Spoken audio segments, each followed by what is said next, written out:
संसद के शहरी विकास मंत्रालय से संबंधित स्थायी समिति लेह दौरे पर है। भाजपा सांसद जगदंबिका पाल की अध्यक्षता वाली समिति ने पहले श्रीनगर का दौरा कर केंद्र की शहरी विकास से जुड़ी योजनाओं का फीडबैक लिया, तो इसके बाद लेह में फीडबैक लिया।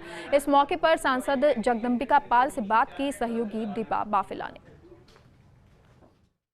Parliamentary standing committee of urban development और member of parliament Jagdambika Pal ji हमारे साथ मौजूद हैं। थोड़ी देर के बाद बैठक शुरू होने वाली है अर्बन डेवलपमेंट को लेकर। सर से ही ये जानने की कोशिश करते हैं कि आज की इस बैठक में क्या कुछ खास रहने वाला है।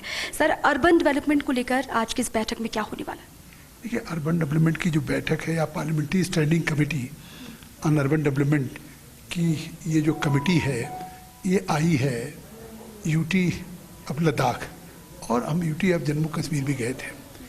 जो अर्बन डेवलपमेंट की स्कीम्स हैं, जैसे स्वच्छ भारत, जिसमें सभी को 2022 तक अर्बन एरिया में जो अभी होमलेस हैं, पुअर लोग हैं, उनको घर मिल जाए।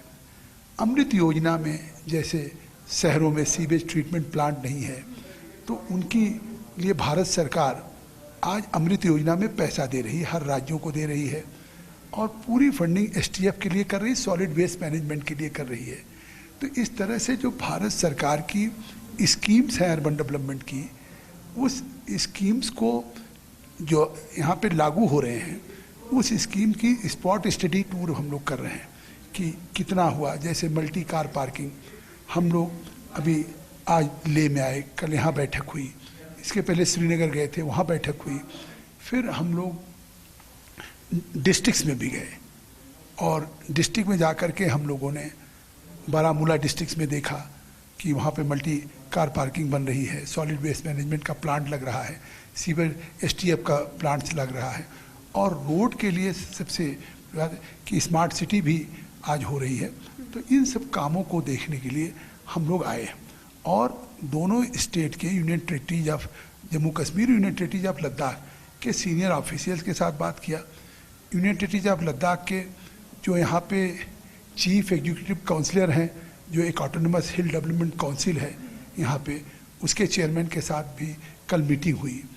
तो लगता है मुझे कि 370 आर्टिकल और 35A के समाप्त होने के बाद ऐसे बहुत सी चीज़ें जो अभी तक अप्लीकेबल नहीं थी, जैसे 2014 में एक स्ट्रीट वेंडर्स एक्ट पास हुआ। वो street vendor act Jammu Kashmir में एप्लीकेबल नहीं था, लेकिन 370-35 से समाप्त होने के बाद अब वो स्ट्रीट वेंडर्स, मतलब कि जो सड़क पे रेडी पटरी वाले हैं, खोंचे वाले हैं, उनके लिए भी एक कानून हो कि उनका एक बेंडिंग जोन हो, उन्हें आइडेंटिटी कार्ड हो जिससे पुलिस न परेशान करे, जिसमें प्रशासन के लोग जब चाहे डिसलॉज कर दें, तो उनका एक आइडेंटिफाइड एरिया हो, तो उसको कहते हैं बेंडिंग जोन। और एक टाउन बेंडिंग कमेटी हो जो वहाँ के प्रशासक के, डीएम के, म्यूनसिपल कमिश्नर के साथ उस बेंडिंग जोन के जो हमारे वेंडर्स हैं वो लोग भी उस कमेटी में रहें, जिससे उनकी जो प्रॉब्लम्स है वो सॉल्व हो सके। वो एक्ट तक नहीं लागू था, अब वो एक्ट 370 के और 35A के बाद लागू हुआ।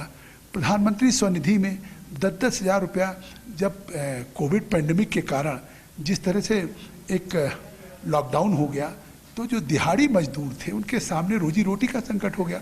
तो प्रधानमंत्री नरेंद्र मोदी जी ने इतने कम उस कोविड के दौरान भी पूरे देश में भी, और चाहे जम्मू कश्मीर हो या लेह लद्दाख हो, यहाँ के भी स्ट्रीट वेंडर्स को या उस तरह के लोगों को प्रधानमंत्री स्वनिधि में बिना किसी कोलेट्रल के, जमानत के, केवल आधार कार्ड पे उनको 10-10 हज़ार रुपया दिया गया। तो सिर्फ और सिर्फ सरकार का मकसद है विकास, विकास और विकास। घाटी का विकास हो, जम्मू कश्मीर का विकास हो, लेह लद्दाख का विकास हो, और वो विकास ज़मीन पर दिखाई भी दे रहा है। हमारे साथ थे जगदंबिका पाल जी, बीजेपी से सांसद हैं, सीनियर लीडर हैं और अर्बन डेवलपमेंट के चेयरमैन भी हैं। उन्होंने जानकारी दी कि किस तरीके से सरकार यहाँ पर काम कर रही है, जो रूरल एरियाज़ हैं वहाँ पर किस तरीके से सरकार का फोकस है। अब 370 हटने के बाद, 35A हटने के बाद घाटी के हालात बदल रहे हैं और विकास की मुख्य धारा से घाटी को जोड़ा जा रहा है और यहाँ के लोग भी इससे बहुत खुश हैं। कैमरामैन पवन मूर्तिकार के साथ दीपा बाफिला, लेह।